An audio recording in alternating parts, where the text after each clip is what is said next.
एक ऐसा serial killer भी था जो लड़कियों को मार के उनकी बॉडी के अंदर से उनके ऑर्गन्स निकाल कर अपने साथ लेकर के जाता था, जैसे कि लिवर, आते, दिल और उनके प्राइवेट पार्ट में का कुछ हिस्सा। लेकिन वो आज तक कभी पकड़ा नहीं गया और आज भी उसकी खोज जारी। लेकिन वो कभी पकड़ा क्यों नहीं गया, आइए जानते हैं इस बारे में।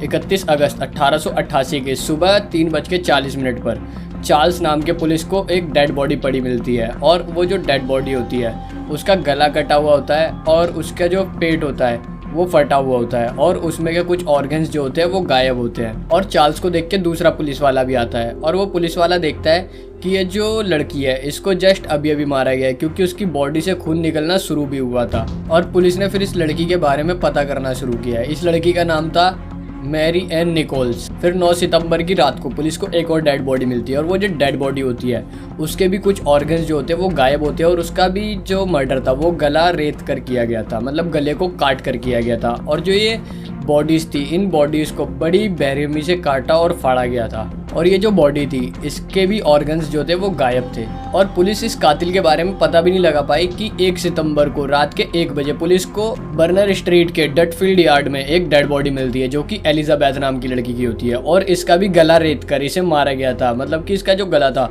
उसे भी बहुत बुरी तरीके से काटा गया था। सबको ये लग रहा था कि जिस तरीके से इस लड़की को मारा गया है इसको किसी और ने मारा है, क्योंकि इसके गले के ऊपर सिर्फ खाली गहरे निशान थे, लेकिन इसके अलावा कहीं पे भी उसे काटने फाड़ने का जो है निशान नहीं था।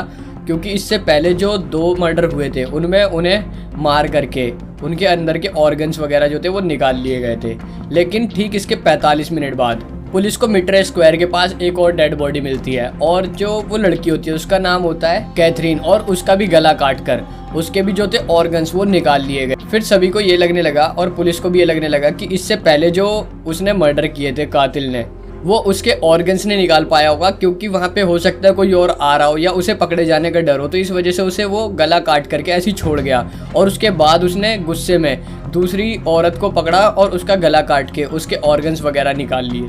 और इसके बाद पुलिस को काफ़ी सारे लेटर आने लग गए जिनमें दावा किया गया था कि वही कातिल है, मगर किसी के भी पास कोई ठोस सबूत नहीं था, इसलिए पुलिस ने उन्हें ज़्यादा सीरियस नहीं लिया। लेकिन उन्हीं लेटर में एक लेटर और आया था जो कि एक बॉक्स के अंदर था और उस लेटर को जो था खून से लिखा हुआ था और साथ में उसके आधी किडनी भी आई थी। और पुलिस ने जब उस किडनी के बारे में पता किया तो ये पता चला कि जो लास्ट मर्डर था कैथरीन का, ये किडनी उसकी थी। तो पुलिस यहाँ कन्फर्म तो हो जाती है, लेकिन वो लेटर किसने भेजा और वो कौन था इस बारे में लेटर के ऊपर कुछ भी नहीं लिखा हुआ था। इस वजह से पुलिस उसे पकड़ नहीं पाई और इस जगह पे उसका नाम जैक द रिपर पड़ गया।